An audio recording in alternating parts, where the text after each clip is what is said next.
setelah gue melakukan riset gue, terutama ngobrol sama Adit gitu, kalian tuh belum siap terkenal. Betul, itu masuknya ke attitude juga sebenarnya.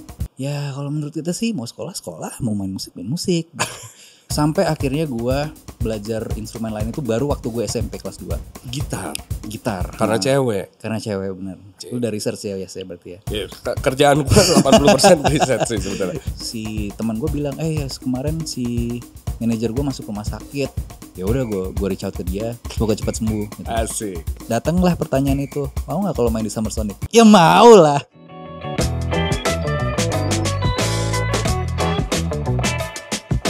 Ladies and gentlemen, this is your host Iyas Lawrence. Gue tuh merasa kesulitan ketika berbicara tentang sebuah era yang gue tidak alami. Sama seperti terakhir gue ngobrol sama Sansan dan Onat. Tapi sebetulnya kesulitan itu adalah sebuah kekecewaan karena harusnya gue ada di era itu gitu. Dan gue tuh iri dengan orang-orang yang ngalamin era itu. Jadi lu left out gak? Gue left out, gue FOMO ya kan. Dan untungnya gue ngobrol dengan orang yang paling tepat untuk membahas era itu sebetulnya. Doci, apa kabar? Baik. Gue sebelum kita ngomongin era tersebut atau mungkin era sekarang juga ya. Nanya kesibukan dulu dong. Gak berak lah kayak gitu. Enggak lah. Gimana kabar? Baik. Gue baru Lagi nyoba tidur sibuk siang apa? lagi sekarang. baru ngerasain tidur siang lagi karena Kenapa? terakhir kali gue tidur siang kayaknya pas masih anak-anak, dan ternyata tidur siang tuh enak ya. Wah. Itu kayak things that apa ya? I took for granted gitu yang aduh palingan karena kan gue tuh selalu apa ya, selalu pengen ngisi hari tuh nggak boleh ada yang kelewatan gitu loh. Apapun yang bisa gue lakuin akan gue lakuin. Tapi ternyata tidur siang itu substansial. Lu sekarang lebih kalem. Lebih kalem. Pendewasaan kata gue sih. Tua sih sebenarnya. Tua sih. Karena gini, kita buka dengan tahun kelahiran ya. Karena lu suka bohongin umur. Itu yang gue tahu. Iya. Lu suka bohongin umur. Iya lagi. Lu kelahiran 85, Cot. Itu juga sebenarnya bohong. Itu salah. Ya berarti tua. Point taken lu ya. Lebih tua. Gue lebih tua. Jadi gini, ini nggak pernah gue bahas di mana-mana ya. Tapi pada saat itu ya. Aji podcast banget nih. Ini lo denger di sini ya. Baru mulai udah podcast banget. Jadi gue tuh dulu ngerasa kalau orang itu harus relevannya berdasarkan usia dulu nih. Yeah. Kalau lo ketuaan nggak diterima, kalau lo kemudaan juga nggak diterima. Jadi waktu itu gue cari yang kira-kira middle-nya di mana nih gitu kan. Dan middle-nya 85. Middle-nya di 85 pada saat itu. Berarti aslinya 83 gue. 83. Yeah, I'm 40 now. Tapi masih 40 karena gue lahirnya Desember kan? Desember. 26 itu benar atau salah? Desember itu benar. 41. How does it feel to be 40? It's actually good though. Kalau dulu itu gue rasanya pengen gue muda-mudain, tapi sekarang kayak fuck it man, kayak ya gue umurnya segini. Dan emang gue embrace kedewasaan ini akhirnya gitu. Gue settle, gue punya anak, punya istri gitu. Ya.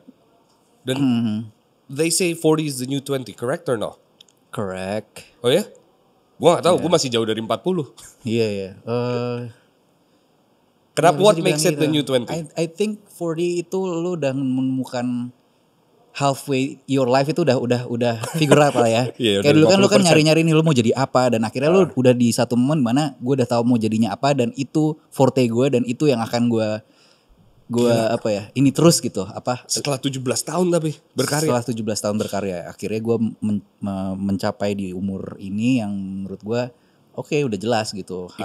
Ikhlas ya, acceptance dan lain-lain itu udah gue terima di umur 40 ini. Musik ada di darah karena bokap main musik dulu. Iya, bokap main musik. Dulu sebenarnya gue tuh lumayan dipaksain sama bokap.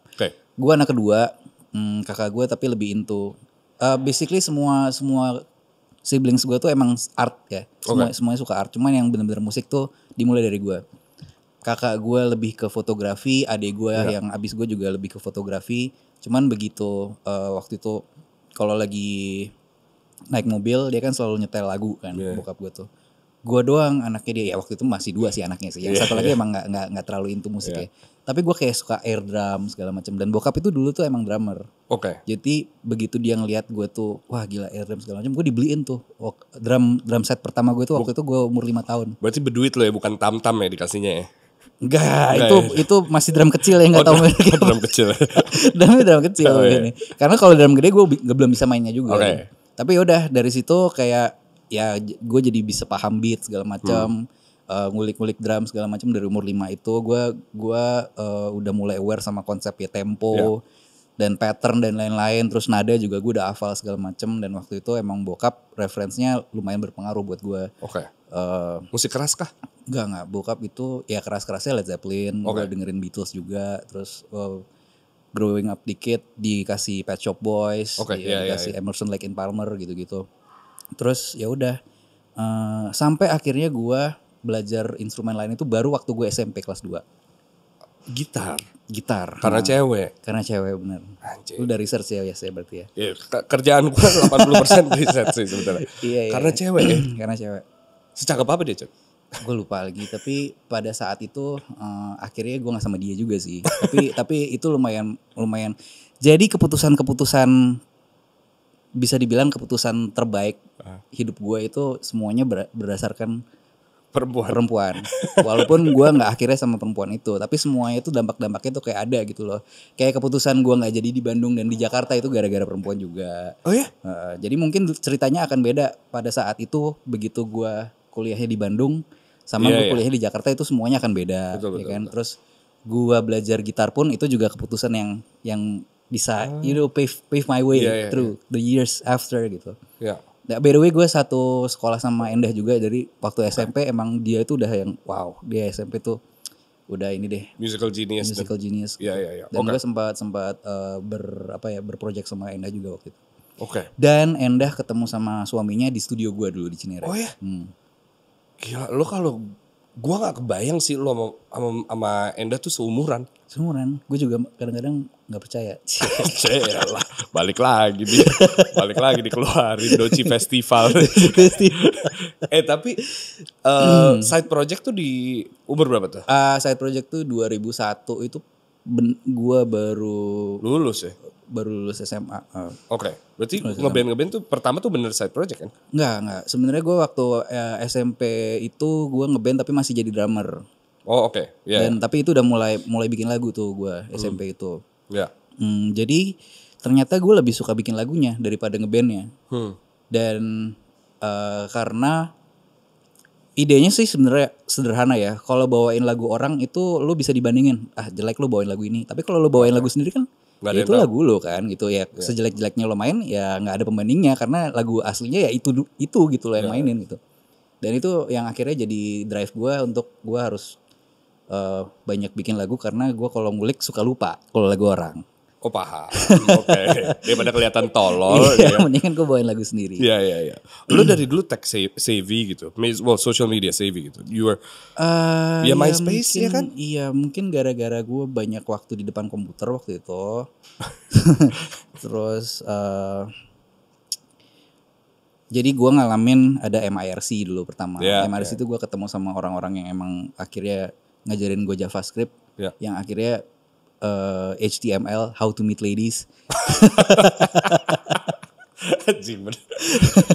Jadi kan dulu MySpace kan emang codingnya lu harus paham kan. Nah itu kalau misalnya lu keren, lu di notice gitu. How to meet ladiesnya dari situ. Anjing bener banget lagi. Terus di setiap social media itu pasti ada fitur-fitur yang nggak ada di social media lain. Dan waktu itu pertama kali itu ya MRC itu buat chatting.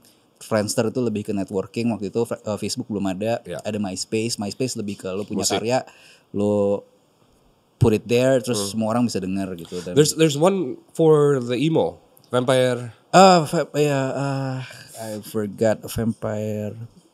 Apa ya? Iya. Ada satu sosmed khusus emo kan pada saat itu. Vampire Freaks. Nah, itu tapi lebih ke Onat, Sansan gitu, karena waktu itu gue denial. Enggak, gue nggak terlalu ngikutin fashionnya banget. Iya. Tapi gue suka lagunya. Jadi ini ya momen dimana gue ngerasa kayak bisa ya bikin lagu kayak gini ya. Itu tuh gue dengerin Finch Letters to You. Dari lirik pertama, can't you see that I wanna be there with open arms. It's empty tonight and I'm all alone. Get me through this one. Do you notice I'm gone? Terus refnya, I want you to know that I miss you. Hah, bisa ya ngomong kayak gini ya? Bisa dengan galau gitu ya? Galau tapi musiknya itu masih kenceng gitu loh. Dan sama sekali nggak tacky dan nggak rebellious gitu. Lo tetap bisa ngomongin apa yang lo mau dengan bahasa yang lo mau, tapi dikemasnya masih nggak malu-maluin juga gitu. Iya. Tapi that's a good point loh, Cot. For somebody in that scene, you don't look like somebody from that scene. Ya mungkin ya. Kalau ngomongin scene sebenarnya dulu itu I came out from a melodic punk scene. Gue dengerin dulu, gue suka banget sama Kuro, gue dengerin Fast Crash dan lain yang lokal ya. Kalau luar gue dengerin No Use For A Name, NoFX dan lain-lain yang lebih cepat gitu beatnya. Tapi begitu gue dengerin Finch dengan tempo yang mid tapi kedengaran lebih heavy, karena gue juga suka hardcore waktu itu. Cuman liriknya kok bisa nggak ngomongin tentang lo benci sama politik, lo apa gitu, lo hate. Tapi lo ngomong aja lo suka sama cewek, lo kangen ya lo ngomongin di situ. Tapi gitu. fashion sense lo beda gitu. Lo bukan tipe yang ya poni ke bawah. Iya. You know what I mean? You had your own style gitu. Dan itu menurut gue, ya gue ada melihat era tersebut tuh kayak ini orang one of a kind gitu. You had your apa namanya, kacamata dengan plaster gitu. Tapi semuanya itu sebenarnya fungsi. Bahasa sih. Sebelum gue pakai plaster di sini, itu gue pakai plaster di hidung. Betul. Waktu itu 2001. Di itu side project lo udah kayak gitu kan. Karena waktu 2001 itu kalau nggak salah Linkin Park main di Ancol ya kan. Kayak the week before I had an accident, terus hidung gue emang harus di bandage gitu kan. Gue lagi pakai bandage waktu itu dari dokter, terus nonton Linkin Park. Begitu gue pulang dari Linkin Park gue copot, belang cuy, karena itu kan Ancol ya. Benar. Terus itu udah mulai ngeband dan lain-lain, gue harus manggung, hidung gue belang gak enak dong, gue pakein plaster. Function over fashion pada saat itu. Abis itu wah gila, ini akhirnya gue udah punya ini nih, fashion statement gue ini. Sebenarnya buat nutupin hidung belang gue. Literally hidung belang ya. Yeah, literally hidung belang. Tapi where did you get that fashion sense of being a nerd and a rock star? Itu kan sebuah perkawinan, work itself, terus. Iya. Kayaknya yang paling bikin gue ke arah situ kayaknya Weezer sih. Oh iya. Gue dengerin Weezer, terus gue tahu juga teman-temannya Weezer bentukannya kayak bapak-bapak kantoran. Iya, ada The Rentals, Osma dan lain-lain, semuanya tuh kayak gue, oh ini kan geek rock ya, geek rock. Terus gue kayak resonate di situ gitu. Gue nggak di sekolah juga gue bukan bully. Terus gue lebih ke orang yang, gue sebenarnya introvert banget di sekolah itu, gue pemalu banget. Dan tapi gue punya sesuatu yang pengen gue keluarin di dalam. Gue selalu punya thirst dan hunger yang gue pengen orang denger nih apa yang gue rasain gitu. Tapi gak bisa dengan ngobrol gitu. Jadi akhirnya ya make sense-nya gue nulis musik dan musiknya dinyanyiin sama orang gitu. Gue tuh gak pernah jadi vokalis dari dulu. Gue selalu bikin lagu tapi yang nyanyiin orang lain. Adapun kalau misalnya gue bikin, itu berarti personal buat gue. Gue gak pengen orang lain nyanyiin lagu gue gitu. Kayak waktu itu pertama kali Piwi bikin Hero on the Attic, itu kan emang itu kan gift sebenarnya. Gue pengen ngasih lagu ini ke sahabat gue waktu itu. Terus abis itu ternyata dia suka, terus dia bilang kenapa nggak dilanjutin aja. Baru abis itu oh bisa juga sih. Jadi gue bisa bikin lagu-lagu lain yang nggak harus gue yang nyanyi gitu. Makanya pas pada saat itu tuh lagi main sama Sansan. Jadi sering bantuin si Killing Me Inside ya, kita lagi ngomongin Killing Me Inside pada saat itu yang pertama gue kenal ada Raka. Jadi waktu side project, dia itu salah satu panitia di mana side project pernah main di sekolahnya. Terus alatnya lumayan lengkap. Dia punya wireless gitar. Ini Raka nih? Raka Cyril. Iya. Jadi gue dulu sering dipinjemin wirelessnya. Karena kan waktu itu kan keren kalau lo lempar-lempar gitu. Nah itu butuh wireless tuh. Ya kan gue nonton, di saat gue potong. Gue kemarin kan nonton Pesta Pore. Terus Ucup tuh bilang, gue pengen yang suka gini tuh lo sama Raka kan yang suka muterin. Gue Onat sama Onat. Apa iya lo sama Onat. Sorry bukan Onat, Sapat. Iya sama Sapat kan suka muterin gitu kan. Terus si siapa namanya, si Ucup pas Fart main kan. Terus dia tuh pakai wireless dia. Terus dia mau gitu kan. Berhasil gak? Ancang-ancangnya 4 kali Cat gini deh. 1. Pas gini. Ih kagak ada. Masih di belakang. Oh masih di belakangnya gue. Lu jelek banget anjing. Gue pernah juga tuh dulu lagi main di Dejavu di Jakarta Pusat. Gue muterin gitar ke atas, kepentok sama atapnya bolong. Sampai saat acara habis itu, gue main lagi di tempat yang sama, bolongannya masih ada. Itu gue tuh. Tapi itu ya berarti Raka yang awal-awal minjemin ke lo. Iya, Raka yang awal-awal minjemin gue, terus gue juga banyak ke-trigger sama gue mainnya harus lebih jago lagi nih karena Raka waktu itu emang udah mulai modern, maksudnya udah maju lah, progres banget gitu. Oke. Berarti dari situ akhirnya terbentuk Piwi enggak ya? Belum. Jadi ini Raka nih yang dulu sering minjemin gue. Gue nonton waktu itu Raka main, terus ada Sansan jadi vokalisnya Onat segala macem. Terus habis itu gue akhirnya mencoba berbaur lah dengan mengurangi umur gue 2 tahun itu. Terus iya akhirnya sering bareng. Terus gue sama Sansan tuh yang paling dikit ininya umur ya, gap umurnya. Dia 85 juga soalnya. 85 juga. Pada saat itu gue seumuran sama Sansan.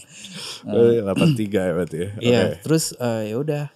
Begitu gue bikin si Hero Pound the Attic, gue kasih denger Sansan, gue mau bikin lagu lagi, tapi gue mau lo nyanyi ya. Tapi lo jangan nyanyi doang, lo harus main gitar. Karena apapun yang gue lakuin itu untuk si project ini, gue mau itu sesuatu yang fresh dan belum pernah dilakuin sama siapapun yang ada di band itu. Waktu itu gue ajak Sansan masuk harus main gitar.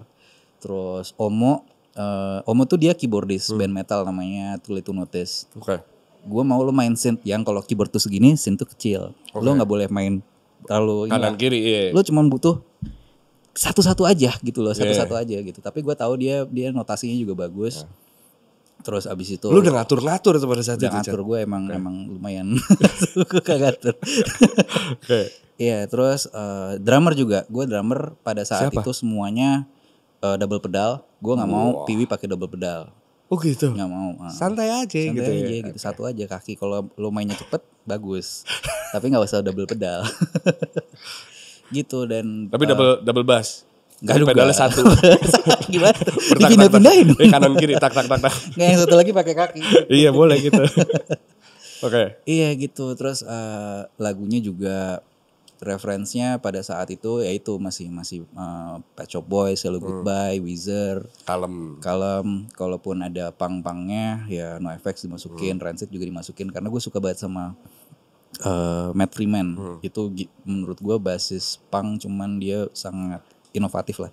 Dan dari ini waktu gue mulai Piwi tuh gue masih gitaris. Betul. Karena kan side project tuh gue main gitar kan. Gue belum pernah sama sekali punya band yang gue main bass di situ. Tapi suatu saat pas Piwi udah rilisan kedua nih, udah The Sophomore udah keluar, terus udah mulai masuk studio lagi.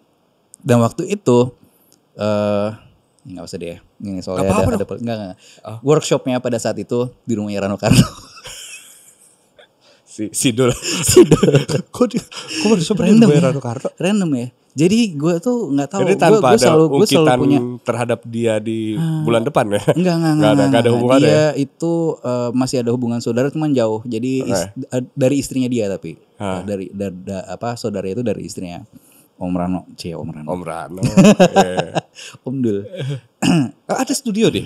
Ada di rumahnya dia ada studio dan jadi anaknya itu salah satu fans Piwi lah waktu itu lah. Jadi banyak banget yang ya kayak Raka kan dulu kan jatuhnya fans tapi akhirnya temenan. Nah anaknya juga kayak gitu. Siapa nama anaknya Rano Karno? Lil Dul. Raka. Rano Karno. Serius loh. Masa sih? Iya. Nama Gojek gue juga Rano Karno. Iya gue tahu sih. Gue tahu foto lu juga. Iya nama lu Rano Karno kan. Aneh banget. Oke terus? Ya udah. Pas lagi mau workshop si album selanjutnya si Ad Astra per Aspera, Ai yang waktu itu main bass datangnya telat karena dia harus foto dulu sama salah satu majalah. Nah kan lumayan tuh nggak ada yang main bass kan. Lumayan. Gue main terus kayak itu pertama kali gue megang bass. Seumur hidup enggak lah. Ya maksudnya di depan. Untuk band gue di posisi itu. Tapi kalau fundamentalnya gue tau lah kalau bass itu kan lu mainnya harus note yang paling atas segala macam terus ya udah. Enak ternyata. Dan emang Ai itu awalnya emang gitaris. Jadi waktu dulu nyari basis Gue tuh dulu punya satu basis jagoan gue di scene-nya. Itu nama bandnya Accidental Hero. Nah yang main bass itu namanya Randy. Gue suka banget sama dia main. Tapi dia mainnya nggak pernah pakai pick. Tapi menurut gue mainnya bagus lah untuk band itu ya. Nah Ai itu gitaris band itu. Paham. Nah suatu hari pas lagi bikin workshop si sophomore itu, Ai itu lagi jaga toko di Gazelle.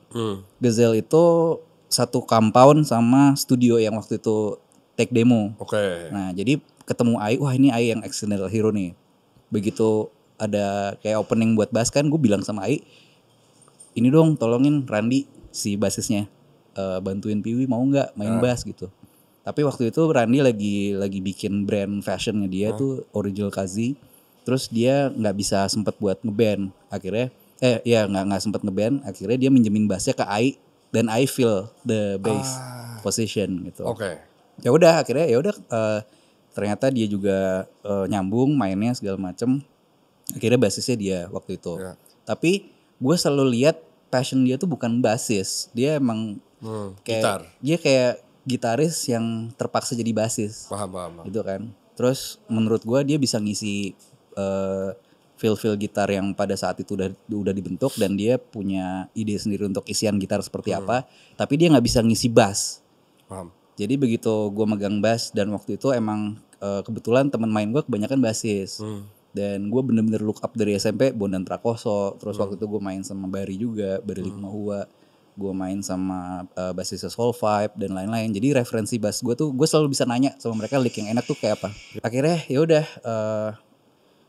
Gue udah bikin 3 lagu di workshop itu. Ai datang, nggak lu main gitar aja, gue main bass aja. Dan ternyata dia bisa ngikutin, dia bisa ngisi gitar yang dia isi tuh. Oh, gue kalau ngisi kayaknya bakal kayak gini nih. Jadi dia bisa satu inilah sama gue gitu, satu taste sama dia. Karena emang lagu yang didengerin juga sama juga kan. Ya udah, dari situ gue mulai ngulik lagi bass. Gue tuh bener-bener ngulik kalau gue lagi mendalami sesuatu. Nyemplung gitu. Gue nyemplung banget. Gue suka banget sama Tetsunya Larkensil tuh gue pakai banget lick-licknya dan lain-lain. Terus ya udah akhirnya gue keterusan jadi basis. Tapi dari situ gue rasa orang-orang tuh belum kayak mendengarkan lo banget gitu loh. Lo belum, you didn't shape the scene yet. I never shaped the scene. Tapi kayak you did lah maksud gue. Iya, tapi bukan itu. Maksud gue tujuannya itu sebenarnya kan personal kan. Maksud gue Piwi Gasin tuh dari awal emang niatnya emang gue pengen cewek ini suka sama gue gitu loh. Gue bikinin lagu buat dia. Tapi ternyata ada yang resonate sama lagu yang gue bikin. Terus akhirnya udah terus gitu. Dan selalu ada inovasi baru juga. Maksud gue nggak pernah ada satu perumusan lagu Piwi itu harus kayak lagu yang ini ya gitu loh. Tapi what changed the whole damn thing? Welcoming the sophomore. I don't know. Mungkin waktunya pas kali ya pada saat itu kayak angin segar kali ya. Kalau waktu itu kan sebenarnya kan Melayu. Itu peralihan dari kita tuh cuman band komunitas yang cuman niche yang orang-orang yang tahu-tahu aja gitu. Terus tiba-tiba dapat dapat platform yang lebih besar, diundang ke acara-acara musik pagi dan ternyata beda terdengarnya, terus kayak itu something new buat orang segala macem, yang akhirnya masuk ke fase selanjutnya di mana fans-fans gue nggak terima gue sebesar itu terlalu cepat. Akhirnya ada haters juga yang semuanya tuh ya organik aja gitu. Terus ya dari dulu kayaknya yang bikin bisa sampai sekarang emang dari dulu nggak pernah ada nyetir. Sampai nggak pernah ada yang nyetir sampai akhirnya masuk ke label yang lebih besar. Mereka tuh nggak ada yang tahu cara handle Piwi, karena nggak ada patokannya gitu loh untuk band kayak gini tuh harus seperti apa segala macam. Dan takutnya kalau dirubah nanti bakal nggak karena lo pioneer pada saat itu. Iya, jadi mereka benar-benar ngasih kebebasan kayak lo mau bikin apa, kasih denger aja deh gitu. Kita bahas deh era itu gitu. Dan setelah gue melakukan riset gue, terutama ngobrol sama Adit gitu, yang deket sama lo, deket dengan era kalian gitu, dia melontarkan sebuah kalimat yang menurut gue anjing ini make sense banget. Kalian tuh belum siap terkenal. Betul. Pada saat itu. Betul. Itu masuknya ke attitude juga sebenarnya. Nah, if this conversation was to happen 15 years ago, Cot. Yeah. Kata Adit ya, lo akan sengak. Emang anak-anak tuh akan sengak. Karena emang itu kita emang sengak gitu. Gak ada. Itu karakter yang dibangun apa emang lu belum siap? Gak ada, belum siap. Karena waktu itu nggak we have nothing to prove, no one to prove, nothing to lose. Kayak udah kan? Jadi gitu. Udah jadi pada saat itu gue inget banget. Ini momen dimana yang bikin kita udah nggak bisa asal-asalan kayak gini. Jadi waktu itu diundang Trax kalau nggak salah di Sarinah. Itu pertama kalinya. Baru mau rilis si Stories of Our High School Year itu yang EP. Jadi dia mereka ngundang karena MySpace-nya udah jalan banget, ada lagu yang benar-benar playlist-nya ada banyak dan waktu itu baru banget mau rilis nih si EP-nya. Jadi diundang lah. Kan udah dikasih platform tuh. Ayo lu kasih tahu nih tentang musik lo segala macem. Lu ngapain? Nggak di bawah kan udah mabok tuh. Terus naik ke atas kan. Interview segala macem. Kalian kan masih ada yang sekolah. Terus gimana cara membagi waktu antara sekolah sama ngeband? Ya jawabnya kayak, ya kalau menurut kita sih mau sekolah, mau main musik. Terus ceritain dong tentang album kalian nanti bakal gimana? Covernya size-nya 12x12, terus ininya belum dipikirin. Cuman ya nanti tunggu aja keluar lagi. Gitu loh kayak, gue kalau denger juga jijik juga sih pada saat itu kok nih orang sengak banget. Itu musuh gue tuh kalau diwawancara. Iya. Nah terus abis itu terakhirnya yang menurut gue yang paling fatalnya adalah jadi waktu itu masih tanggung kan, maksudnya ya waktu itu pengen mabok semuanya masih suka nongkrong, suka mabok banget dan karena kepotong sama interview dan main jadi mau ngelanjutin nih yang di bawah. Jadi setelah selesai ya udah ke bawah nggak ada hahi. Kita di blacklist sama MRA 1 tahun. Ya lo di blacklist nggak sejarang itu sih. Ada yang blacklist lo 2 tahun apa ya gue lupa deh. Itu kayaknya MRA 2 tahun ya. Enggak ada lagi. PRJ juga. PRJ 2 tahun. Kalau PRJ gara-gara rusuh waktu. Gara-gara rusuh. Iya, kalau ngeliatin masa lalu dan kok sampai sekarang belum ke cancel kayaknya gue ini banget sih. Thankful banget sih. Harusnya gue udah ke cancel dari dulu. Gue mau nanya sesuatu yang gue butuh validasi di bener apa enggak. Oke. Bendera bonek tuh lu bakar apa enggak? Enggak. Ini enggak ya berarti? Enggak. Sebenarnya rumor ini udah keluar sebelumnya di Bandung. Jadi waktu itu main di Bandung sama rumornya adalah gue ngebakar bendera Persib. Ngapain gue ngebakar bendera Persib padahal gue mau main di sana kan nggak make sense. Tapi karena Jakarta Bandung itu tektokannya cepet jadi gampang ininya. Kayak begitu ada kabar itu kebetulan gue deket banget sama anak-anak hip hop. Terus Kang Ebit Beat A itu dulu salah satu yang didengar lah suaranya di Persib itu kan. Jadi dia yang langsung reach out ke gue nanya bener nggak kayak gini. Gue ceritain bla bla bla bla bla. Terus dia langsung madamin berita ini. Udah kelar kayak sehari itu udah beres nggak ada lagi. Terus nggak lama habis itu mau main di Surabaya datang isu yang sama dan itu awalnya dari Facebook. APWG itu. Si APWG itu bilang karena dulu udah banyak banget ya kayak gue dibilang suka sama sesama jenis lah. Terus lu gara-gara San Cipokan juga sih. Iya. Ya pada itu era fashion, itu kan? Ya itu statement aja bro ya gue ya ini dibeli pak tapi Petra Siombing Cipokan lo ingat gak waktu itu? Ada ya? Ada juga itu juga hilang gitu aja ngerti ya. Kalau giliran kalian emang dicari-cari terus. Iya kan dulu kan dia tuh sebenarnya ngeliat Billy Joe tuh bikin kayak Billy gitu segala macem dan itu juga gue juga jadi ada 2 tuh sebenarnya sumbernya. Satu itu Sansan yang ciuman sama satu lagi gue lagi kalah taruhan sama adik gue disuruh pakai baju dia. Terus posting jadi profile picture Facebook gue dan Facebook gue private waktu itu. Cuman ada aja yang dapat dan gue lagi pakai dress adik gue gitu. Terus kayak nih kan bener gitu loh. Band homo. Gue mencoba untuk mengingat bahwa pertemanan gue tuh dibagi 2 kelompok. Orang-orang yang tergila-gila banget sama PWG dan APWG. Kayak duren ya berarti gak ada yang di tengah-tengah. Iya bener gak ada yang di tengah-tengah. Dan melihat kebencian terhadap kalian tuh unik banget menurut gue.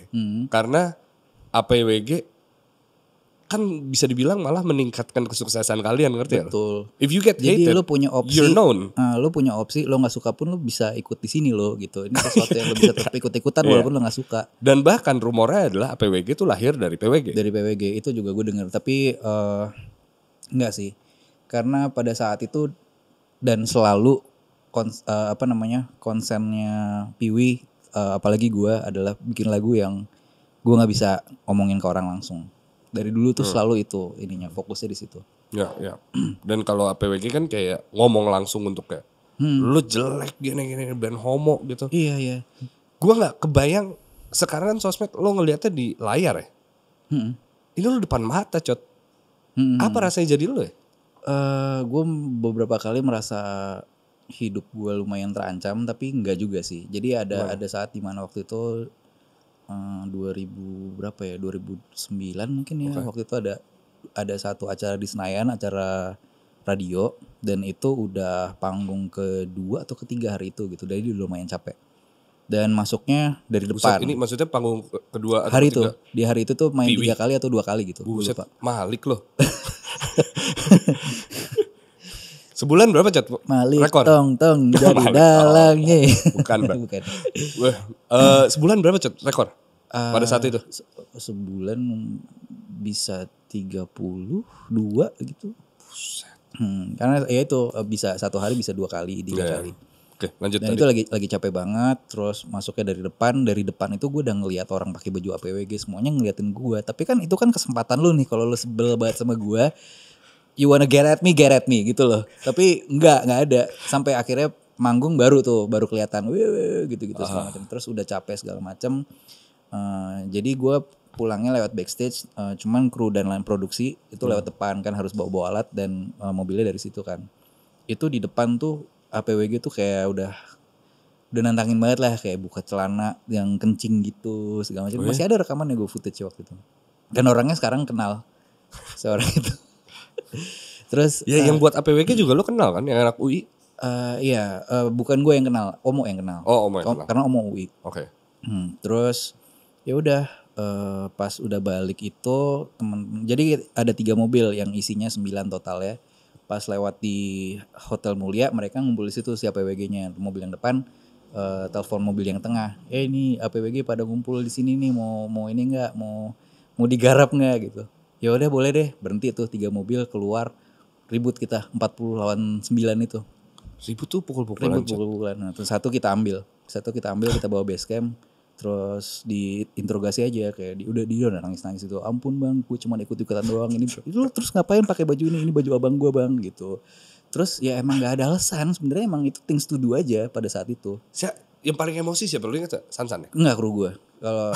Jadi kalau gue cuman jadi waktu itu nama krunya adalah Hell Crew. Iya, oke. Anjing, keren gila. Hell Crew. Jadi gue deketin tuh si orang itu udah selesai di opening. Lu tahu nggak kenapa orang-orang ini namanya Hell Crew? Karena lu nggak tahu besok bisa bangun di neraka. Nangis dia langsung. Habis itu kita bawa ke klinik, dijahit juga. Karena kru gue ada yang ini juga, ada yang bocor juga palanya. Terus ya udah itu tapi pertama dan terakhirnya kita benar-benar kontak fisik sama mereka, karena menurut kami juga nggak ada gunanya juga gitu. Emang ya let there be them gitu. It doesn't make sense though, tapi doesn't have to make sense. Oke, gua mau mengutip Sansan ya. Sansan ditanya kalau lu bisa ngomong sama PWG, ngomong apa gitu. Dia ngomong apa?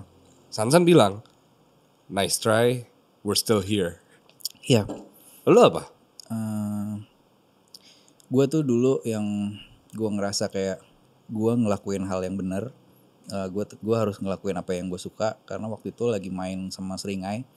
Jadi nggak tahu ya, kalau lagi satu panggung sama orang yang lebih tough dari kami gitu. Ngerasa aman? Enggak, bukan ngerasa aman. Justru kayak fansnya tuh lebih ngenyek gitu loh. Kayak misalnya fansnya Seringai itu ngelihat Doros tuh kayak loser gitu-gitu. Kayak lu weak ass gitu. Tapi waktu itu si Aryan waktu itu bilang, lu jangan nganggep orang-orang ini sepele gitu. They're the toughest motherfuckers around. Terus dari situ gue ngerasa kayak anjing, dapat validasi nih dari Aryan. Terus abis itu kayak nggak lama abis itu dapat award tuh dari Rolling Stones jadi most phenomenal band di 2009 kalau nggak salah. Mas Adip yang nulis ya waktu itu. Mas Adip. Terus ya udah kami semua pakai baju tulisnya toughest motherfucker around. Gara-gara dia. Iya. Anjing. Lucu sih itu. Peran abang-abangan tuh gede berarti ya? Gede. Who got your ass back then? Everyone from the scene. They covered you? Yeah, they covered us. Karena emang akhirnya semuanya bisa dikontak juga kan. Nah yang lucu itu salah satunya, gue tuh dengerin banget Endang Sukamti kan dulu kan. Gue suka banget era. Wah tuh fansnya rusuh gila. Mereka waktu pertama kali ngeluarin video klip di MTV yang waktu itu judulnya Bau Mulut. Terus gue dengerin interviewnya, gue datang ke konser mereka juga. Terus suatu hari yang salah satu yang rusuh di acara yang tadi gue bilang yang kita berantem itu salah satunya bentrok sama fansnya Endang Sukamti. Padahal Endang Sukamti nggak main. Wah. Jadi dia bawa bendera Endang Sukamti. Segitunya sih iya. Iya, terus dia merasa kayak gue fans band ini, lu tai gitu misalnya. Terus ya udah ribut segala macem. Nah itu belum pernah kenal gue sama Mas Erik dan lain-lainnya. Tapi gue bilang, gue langsung cari kontaknya dan gue telepon sama Mas Erik, aku Doci, PW Gaskins Jakarta gitu.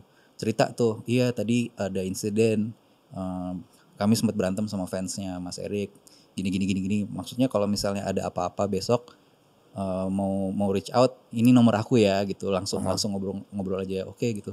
Oh kebetulan aku lagi ada jambore nih fans katanya. Oh ya udah Mas, aku pengen ngasih tahu itu, salam kenal ya Mas. Oke, salam kenal. Jambore itu terjadi kan. Nah, salah satu orang yang kencingin itu, yang buka celana terus dia kencing itu, dia emang fansnya Endang Sukamti dan dia datang di Jambore dan dia bilang ke Mas Erik. Dan Mas Erik kan udah tahu dari gue ya. Dikerjain sama Mas Erik. Jadi dia cerita, "Iya kemarin kita dipukulin nih Mas sama Piwi Gaskins gitu." Wah, Piwi gitu. Iya, wah kalau urusan sama Piwi aku gak mau ikutan ya. Mereka tuh orang-orang yang, wah aku gak berani dah urusan kamu aja. Jadi digituin. Iya digituin, dikerjain sama Mas Erik. Jadi lo seakan lebih tinggi gitu. Wah bahaya. Kamu urusin sendiri deh. Kamu mendingan minta maaf sama mereka. Bener. Dia langsung mohon maaf segala macam. Tapi ada gak orang yang lo look up tuh, tapi APWG gitu? Atau gak se-APWG deh, tapi kayak tai-taiin lo gitu? Semuanya ya itu, karena gak punya akses yang ngomong langsung, gue selalu langsung reach out. Maksudnya kalau lo gak suka, gue tuh bisa one call away gitu loh. Kita bisa duduk bareng, lo mau pukulin gue juga ayo gitu. Iya. Dan gue selalu dari dulu tuh orangnya kayak nothing tulus, no one to prove. Iya. Kayak so be it gitu. So be it. I just wanna make music gitu. I just wanna make music, bener. Itu kayak gue pertama kali kenal sama SID juga gitu. Awalnya dari ada ketegangan sama fansnya. Terus akhirnya waktu itu gue reach out pertama itu sama Mbak Ade sih. Ade Putri. Yeah. Mereka si Mbak Ade itu masih jadi roadman-nya si Seringai sih. Seringai dan SID. Kan? Yeah. Seringai dan SID. Ya udah gue kenalin dari situ. Terus semuanya ya they're just nice people yang supportive banget. Kayak there's no reason to hate pada saat itu gitu. Tapi 2012 that was the peak. 2012 itu udah mulai susah manggung di Jakarta karena yaitu PRJ di band. Terus kalau misalnya siapa ya PRJ itu? PRJ itu ya antar fans sih. Antar fans, oke. Antar fans. Tapi ya udah rusuh dan mereka kayak sebenarnya gini, waktu itu Piwi itu namanya udah masuk di list polisi yang kalau ada Piwi main berarti harus ada uang keamanan tambahan. Sedangkan kita belum brokap. Gue nggak tahu berapa, cuman kayak harus ada ekstra gitu loh. Yang waktu itu mendingan pakai band lain yang masanya sama tapi nggak harus pengen kesini. Nah itu jadi lumayan tuh 2012 ke 2013 itu panggung masih lumayan turun lah. Tapi di tahun yang sama Piwi main di beberapa festival di luar. Nah ini maksud gue Cot. Timingnya tuh pas. Jadi tapi sorry to cut you here. Cuman this is one strategy to, this is the biggest fuck you of all time gitu loh Cot. Betul. Gue setuju juga. Menurut gue lagi dibenci di rumah gue buktiin lo gue di luar. Iya, dan itu pas, timingnya pas. Di saat itu gue ketemu sama tamu waktu itu mau datang ke festival yang Piwi main, terus dia reach out. Summer Sonic kan? Oh sebelum Summer Sonic gue mainnya di pertama keluar itu ke Manila. Filipina, iya. Dia datang pengen bertamu aja. Terus gue inget banget gue bawa makanan ke Kemang tuh apa yang Jawa. Ada makanan Jawa lah situ lah.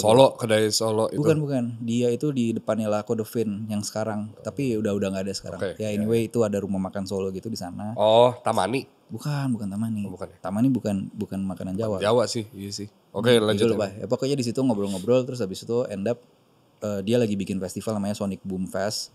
Terus dia pengen Piwi main, ya kira main di tahun itu. Dari situ Malaysia juga ngundang karena waktu itu MXPX main di situ. Piwi mau dijadiin openingnya, main di situ. Terus habis itu main di Jepang pertama itu sebenarnya bukan main di Jepang sih. Secara random gue ngedapetan satu personil band lagi now playing Piwi Gaskins dari Mata Sanggaruda, terus ada yang nge-tag gue.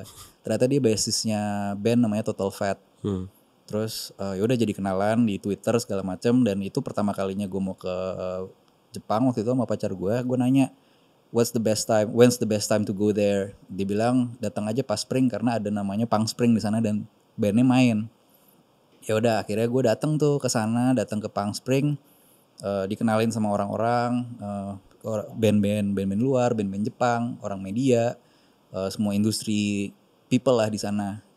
Kebetulan manajer mereka itu salah satu orang di IO-nya di promotornya itu Creative Man Production. Nah kan kalau di Jepang itu kan culture-nya lu bagi-bagi kartu nama gitu kan. Gue waktu itu bikin kartu nama juga jadi bisa kontak-kontakan sama orang. Pas gue pulang, gue reach out ke semua orang tuh. Thank you kemarin udah gitu. Nah ada satu orang si teman gue bilang, yes kemarin si manajer gue masuk rumah sakit. Gue lupa namanya Seiji Nagashima, dia bilang. Ya udah gue reach out ke dia, gimana kabarnya, dengar-dengar masuk rumah sakit bla bla bla, semoga cepat sembuh gitu. Terus dia tuh merasa personal banget karena teman-temannya dia aja nggak peduli gitu. Ini ada orang dari Jakarta Indonesia yang gue baru kenal, terus kok nanyain keadaan gue gitu. Datanglah pertanyaan itu, mau nggak kalau main di Summer Sonic? Ya mau lah. Ternyata itu orang apa? Ternyata Seiji Nagashima itu salah satu board dari Creative Man. Jadi dia yang nentuin siapa yang main, siapa yang main, siapa yang enggak. Ucupnya gitu lah. Daging dan ucup dan sardes ya dia. Iya, terus ya udah itu tahun yang sama tuh 2012 juga. Jadi springnya gue kesana, summernya gue balik lagi main. Terus dari situ ya semakin berdatangan.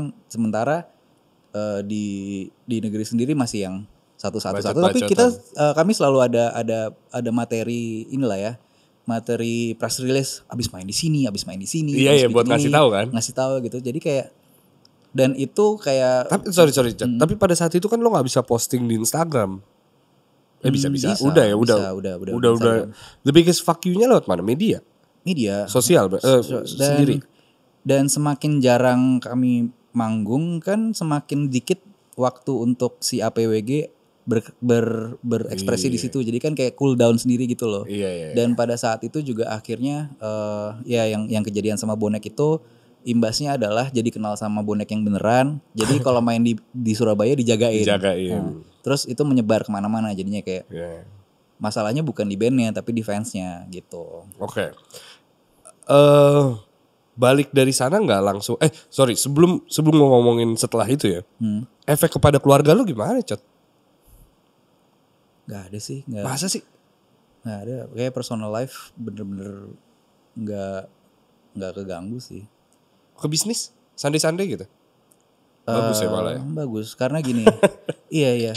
Soalnya kan itu brand ya, bukan merchandise. Iya betul. Jadi gue punya lagi. Gue gak dengerin lu tapi gue punya, aneh ya?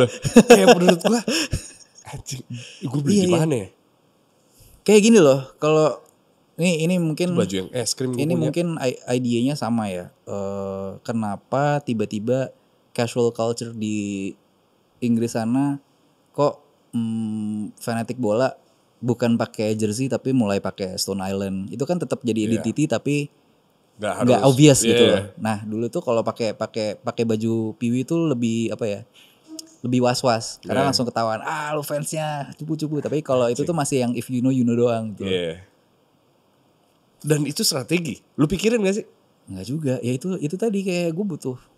Kalau Sandi itu sebenarnya idenya cuman pada saat itu banyak brand yang mulai took me for granted, yang cuma ngasih gue baju, bajunya laku, tapi nggak berimbas apa-apa sama gue. Cuman gue dipinjemin baju dan nggak semuanya itu gue suka. Tapi kan eranya kayak gitu, Cot. Maksud gue Ariel dengan Green Light. Iya, tapi kan kalau Ariel kan di paid handsomely kan, kalau gue enggak. Dan efeknya sama ya kurang lebih. Iya, terus ya udah akhirnya ya gue punya satu kendaraan lagi yang gue bisa bebas berekspresi pakai baju yang emang gue bikin sendiri.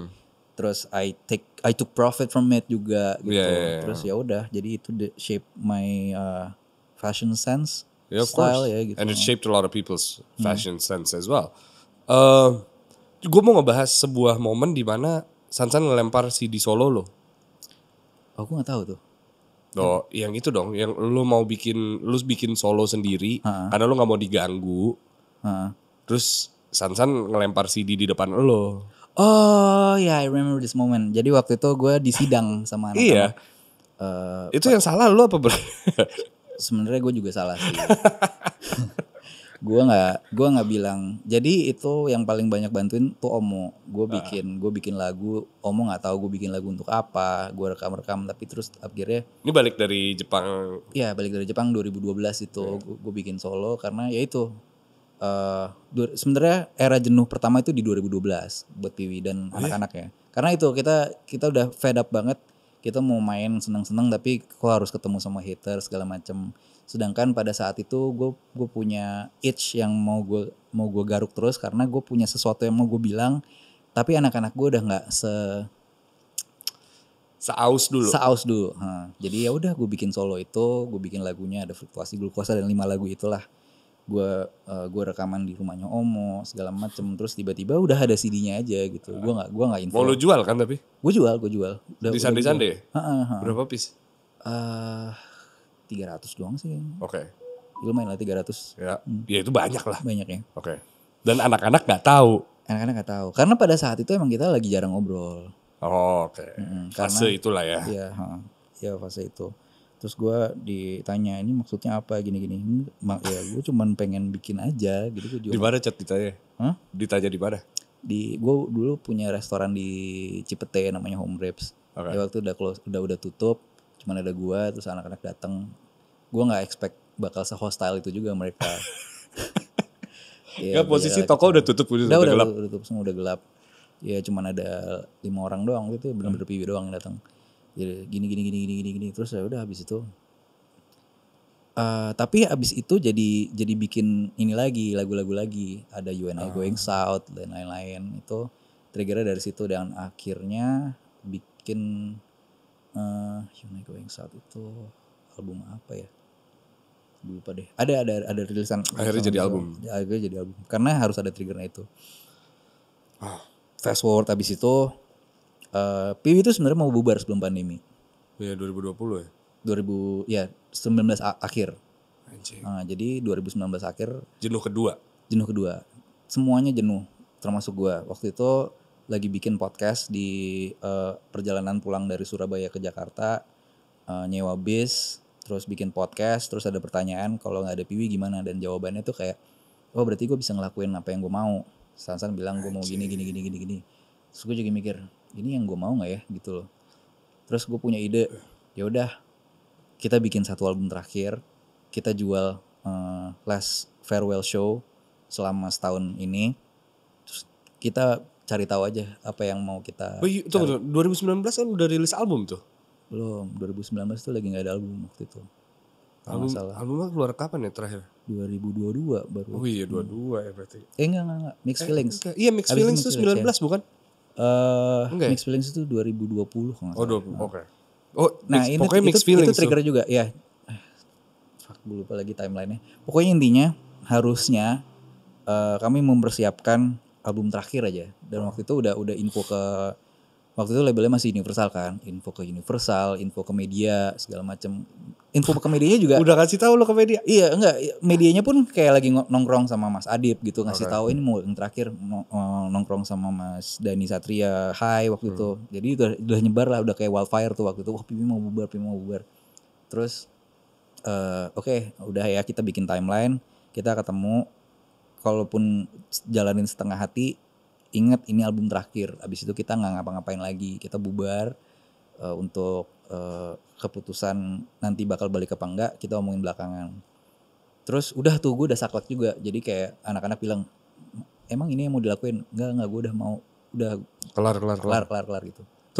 Sorry. selama 17 tahun, anak-anak tuh bebas kan mau ngapain aja. Bebas. Lo punya solo gak apa-apa, San di Killing Me gak apa-apa. Gak apa-apa. Terus maksud gue kenapa tadi ada omongan kalau Piwi kelar gue bisa ngelakuin apa yang gue mau ya? Ya itu, pengen jawabannya kan what's life after Piwi. Pengen jawaban itu kan, apa yang terjadi ketika lo bisa ngejalanin semuanya tapi lo nggak punya rumah untuk balik lagi ke sini gitu. Kita go separate ways aja. Terus pandemic happen yang akhirnya kita nggak ketemu, nggak bisa manggung lagi, nggak bisa bikin apa-apa, ngobrol juga terbatas. Tapi itu bikin jadi lebih dekat karena banyak waktu untuk contemplate kan akhirnya kan. sendiri gitu. Wah anjing, berarti itu manifesting tuh. Iya, kayak lu kalau kita pisah gimana? Dikasih pisah 3 tahun. Pas banget itu momennya. Terus akhirnya mulai colongan. Jadi waktu itu gue ada studio di daerah Kreo tuh barengan sama toko, mulai itu nabung lagu-lagu gitu. Bikin rekaman lagi, akhirnya jadi album. Terus udah kejawab, ternyata gue nggak mau nih live without Piwi Gaskins, nggak mau gitu. Semuanya asik, cowok romantis sih pelukan nangis gitu sih. Lucu sih. Gue nanya ke beberapa band yang lebih dari 15 tahun. What makes you stay? Selain uang kan? Malik jawabannya uang. Dan Malik jawabannya adalah semua persentase berbeda. Perannya beda-beda. Alpha, apa-apa. Dan kayak, you get different cuts gitu. Who else did I ask? I asked a few. Ada yang bilang kalau tour kamarnya harus misah. Ada yang bilang harus tahu kenapa di hari pertama we made this gitu. So what made you stay after 17 years gitu? What keeps you together? Karena kalau nanya what makes you want to separate pasti ada jutaan alasan seperti naif gitu. Gue kalau harus memulai hal yang baru dengan orang lagi, jawaban gue pasti akan bareng sama orang-orang ini lagi, apapun itu bentuknya. Karena emang paham. Jadi it's not about Piwi Gaskins anymore as a brand gitu loh. Emang ini hubungannya itu sama these people. Kalaupun nanti harus bikin sesuatu yang baru, entah itu bukan band ya, olahraga atau creative agency atau apapun itu, gue maunya sama mereka lagi. Karena emang orang ini udah tahu satu sama lain gitu, ngehe-ngehenya udah bisa backup satu sama lain juga gitu. Miskin bareng kaya bareng. Sekaya apa dulu Cot? Gak pernah kaya banget soalnya kan emang spender kan. Gak, gue mau nanya deh, di era gila-gilanya Piwi nih yang pas lo bilang 32 per bulan deh, 32 manggung 32 kali per bulan gitu. Iya. 75%-nya habis di alkohol kok. Itu lumayan sedih sih. Sekaya-kayanya di rekening lu berapa deh? Gue penasaran deh. Gue nggak tahu karena selalu gini. Kami selalu tahu bahwa semua itu temporary dan nggak tahu bisa sampai kapan bertahan. Jadi kita punya ini, kita akan invest ke yang lain. Jadi kalau di bank ya mungkin akan segitu aja, tapi aset jadi banyak atau sesuatu yang bisa bikin sustain, kayak gue bikin brand dan brandnya besar gitu. Nebar benih lah. Oke. Anjing, gue belum ngomongin Libra lagi, Cot. Oh iya. Fuck. Itu tujuannya mau promo ya? Tujuannya Libra, sorry. Pendewasaan. Gue bilang ini adalah lagu yang cocok untuk sekarang gitu. Pendengar lo udah nggak muda lagi, udah punya anak gitu. Iya. Dan this is another middle finger in the air sebenarnya si Libra ini. Nah, gue tuh penasaran reaksi gue terhadap lagu ini adalah menurut gue ya karena gue bukan pendengar avid listener Piwi dari dulu, I feel like this is something fresh for me myself gitu. Tapi gue memposisikan gue sebagai fans PWG. I don't think a lot of people will appreciate this. True. Ya kan? What's your take on this? Why is it a fuck you? Because ini tuh kayak sekalian ngasih tahu sebenarnya selera orang tuh nggak berpengaruh di kami. Karena kan seleranya kita yang bikin. Gue suka. Iya juga sih. Ya udah emang dari dulu emang pengen bikin sesuatu karena emang pengen bikin, dan itu ngebuktiin bahwa kami masih bisa ngelakuin apa yang kami mau. Bukan untuk fans. Bukan untuk fans, tapi buat diri sendiri, dan kalau diterima ya udah kita seneng bareng gitu. Lagunya sendiri ya. Jadi kenapa Libra itu awalnya dari dilihat timeline. Kalau mulai bikin dari sekarang, kira-kira rilisnya kapan? September tanggal berapa? Minggu keempat. Minggu keempat itu zodiaknya apa ya? Libra gitu. Oke, Libra. Udah. Libra. Simpel itu. Libra. Terus mulai tanya-tanya orang, kan nggak punya pengalaman sama Libra ya. Kalau sama Libra tuh gimana sih? Libra tuh kayak gimana sih? Terus udah itu semuanya di kepala gue. Gimana caranya ngeyakinin seorang Libra untuk mau sama lo yang karakter lo seperti ini gitu, yang pushy dan lain-lain gitu. Sedangkan Libra itu lebih ke semuanya harus conscious, mikirin image juga, tahu mana yang benar, mana yang salah. Semuanya ngelindungin image-nya dan lain-lain. Ya udah dari situ gue mulai ngerumusin timelinenya kayak gini, berarti mungkin hubungannya nggak berhasil, cuman tetap mau bareng sama dia. Ya udah tuh gue tulis perat dari gila nggak bedah zodiak. Bedah zodiak. Itu benar-benar gue tiga orang yang gue jadiin temen Diskusi. Siapa? Ada satu temen gue, Jasmine, tuh yang astrologi banget. Terus ada satu temen gue yang emang dia Libra ternyata. Yang satu lagi pasangannya Libra. Jadi gue ngobrol. Adik gue suaminya Libra soalnya. Ya udah ngomong-ngomong, ini relate nggak sama lo? Iya lagi, dibilang gitu. Oh gue suka banget. Jadi ada satu let's break all the rules and take our chances. Nah, itu yang jadi kunci dari lagunya adalah fuck it, kita harus berjalan, nggak peduli apa yang nanti gimana, tapi harus kita jalanin. Tapi ternyata emang nggak berhasil. Sampai akhirnya kan ada perpisahan, tapi terakhirnya tetap I will be here waiting. Jadi udah itu jadi satu lagu yang makanya gue bilang ini kayak cowok galau. Emang dibikinnya seperti itu. Jadi kayaknya kalau gue ketemu Libra, kalau gue nggak ketemu istri gue, tadi gue ketemu sama Libra, pasti akan jadi seperti ini. Di kepala gue kayak gitu. Iya benar. It's out 25 kemarin September. 25 September udah ada di semua di SP. Bagian dari sebuah album? Sebuah album. Nanti ini masih dengan konsep yang sama. Di bulan November itu ada satu fenomena astrologi lagi, tapi bukan zodiak take-nya. Jadi kemarin tuh ada Mercury retrograde. Betul. Kalau November itu nanti ada fenomena namanya constellation Pluto. Buset. Jadi nanti lagunya akan agak ke arah sana. Tapi jadi ini single dulu berarti. Sebuah relationship. Jadi emang sekarang tuh sebenarnya udah ada bank 5 lagu. Satu, tapi kayaknya nanti setelah single ketiga udah ada tabungan 3 lagu lagi, jadi emang nanti disiapkan untuk album. Tapi emang album berarti Q1, Q2? Kayak Q1 sih. Q1 di 2025 ya. Tapi gue sendiri lagi mau ini dulu nih, mau sebagai solo ya, kemarin 2022. Mau keluar lagi nih. 2022 gue bikin satu album judulnya Dusseldorf. Iya betul. Itu lebih personal banget karena satu album ini emang gue konsepin waktu lagi liburan sama anak istri gue ke Eropa, dan pertama kali took place itu di Dusseldorf di Jerman waktu itu. Gue nulis, terus gue hubungin teman gue di Jambi namanya Dan Sky.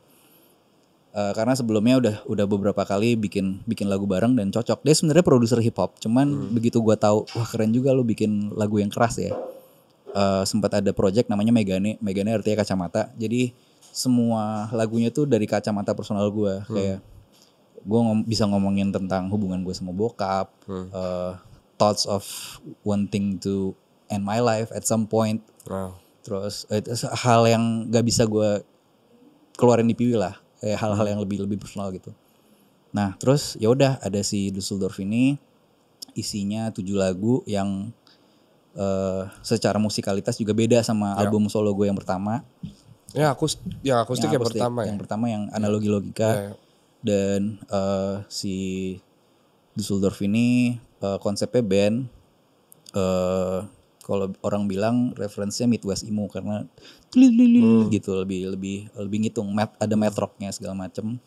Terus gue cuman mau manggung nggak di Indonesia. Tapi tujuannya adalah gue mau ngebuka jalan lagi. Paham.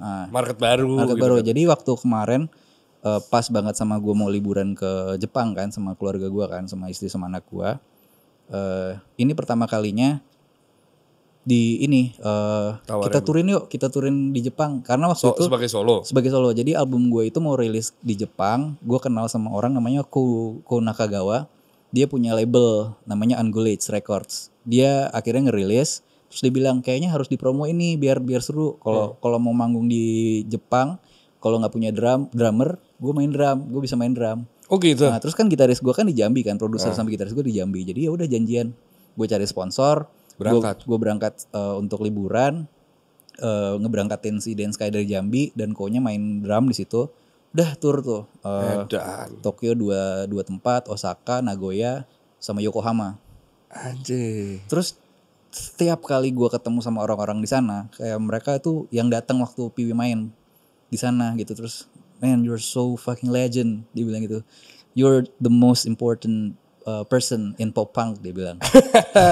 Terus dari situ ya gue mulai bikin relasi baru lagi yang akhirnya nge-trigger untuk Piwi nanti berangkat lagi ke Jepang tahun 2025. Dan pulang dari situ kayak di last day of tour, gue bilang sama Ko kayaknya kita harus lakuin lagi di Southeast Asia. Akhirnya di bulan Februarinya balik lagi tuh Singapura, Malaysia, Bangkok, Muar tuh Malaysia juga. Jadi kayaknya ini enak ya kayak gini ya. Fresh lagi gitu. Something new. And it's coming again. Satu lagi. Belum. Albumnya. Ya itu dari yang kemarin itu judulnya Dusseldorf, yang berikutnya judulnya Daikanyama. Itu tempat gue stay di Jepang kemarin sama keluarga gue di Daikanyama. Jadi namanya Daikanyama EP. Itu ada lagu judulnya Shibuya, terus ada. Untung lu keluar negeri ya. Kalau lu main ke Bekasi Cibitung namanya albumnya. Kota pertama Cibitung. Nginep di A1000. Anjir. Iya. Berarti tahun depan ya? Tour ya? Ya turnya tahun depan. Tapi kalau lagunya sih semuanya udah. Gue tuh pengen ada satu album ada satu lagu cover, cuman gue belum ngomongin serius juga. Lagu siapa? Ada Gala Bunga Matahari di situ. Dia udah tahu. Udah, tapi gue belum ngobrol yang soalnya masih gue masak juga. Masih gue masak juga. Lo kerasin? Nanti gue kerasin. Masih nanti kalau enggak tetap ini nyanyinya tetap sedih lah. Kalaupun nanti ternyata ribet secara publishing dan lain-lain, ya udah itu jadi lagu baru tapi aransemennya tetap sama. Iyalah, harusnya emang gak ribet lah, saudara sendiri. Iya makanya, ya, tapi belum diain aja. Dia udah dekat? Belum kan belum gue kasih. Masih dimasak ya? Masih dimasak. Oke. Cot, gue mau nanya terakhir nih, Cot. Oke. Kalau julukan pioneer gampang untuk ditunjuk karena bener, ngerti ya? Ada datanya gitu. Nobody was doing it, you were doing it first. What does it take to become a legend? You have to die first to become a legend. Elvi Sukaisi is a fucking legend, she's still alive and well. Living legend ya, bener itu ya. Cause gue lebih the Japanese called you a legend. Gue lebih suka dibilang hero daripada legend. Oke. Karena mungkin kalau hero gue mempertahankan apa yang prinsip gue dari awal nggak akan berubah. Cuman kalau legend itu ya lu melakukan sesuatu yang fenomenal terus lu udah selesai. Paham. Tapi lu diingat atas yang udah lu lakuin. Kayak gue ketakutan gue sebenarnya sih gue tuh punya atazagorafobia. Itu fobia dilupakan sama orang. Kayak gue nggak suka banget lagi dilupain. Jadi kayak gue tuh kalau mau pisah pasti gue akan bikin satu tribute nih to remind you I still exist gitu. Jadi menurut gue kalau legend adalah berarti masalah udah selesai. The worst thing about being famous is that someday you're not famous anymore. Yeah, you become a has-been.